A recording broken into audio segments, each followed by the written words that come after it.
இதோட 12 phone call ஆச்சு. யாத்துக்காரர் இன்னும் ஃபோன் எடுக்க மாட்டேன்றாரே. ஏன் மாமி, ம். நான் வேணும்னா உங்க வீட்டுக்காரர்கிட்ட போயிட்டு ஃபோன் எடுக்க சொல்லட்டுமா? ஆ. அப்படியே போட்டேன்னா எனக்கு என்ன அதான் வேலையா? ஒழுங்கா காசை கொடுத்துட்டு கேஸ் எடுத்துக்கோ. ஐயோ! நோக்கு புரியலடா அம்பி.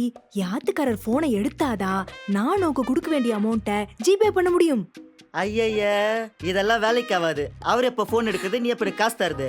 நான் இன்னும் நிறைய வீட்டுக்கு போகணும். நீ நாளைக்கு காசு கொடுத்துட்டு நாளைக்கே சிலிண்டர் ஐயோ அம்பி அம்பி அம்பி. என்னாச்சு மாமி? என்னாச்சு? அதுவா அம்பி, கேஸ் புக் பண்ணியிருந்தேன். அதுவும் வந்துடுத்து. என் ஆத்துக்காரர் ஃபோன் எடுக்க மாட்டேன்றார். என்கிட்டயும் கொடுக்க கையில கேஷ் இல்ல.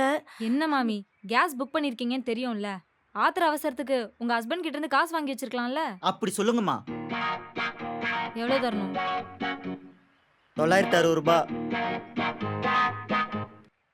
ஏய், கேஸ் வச்சுட்டு போப்பா. இது காலி சிலிண்டர்மா. வரட்டா?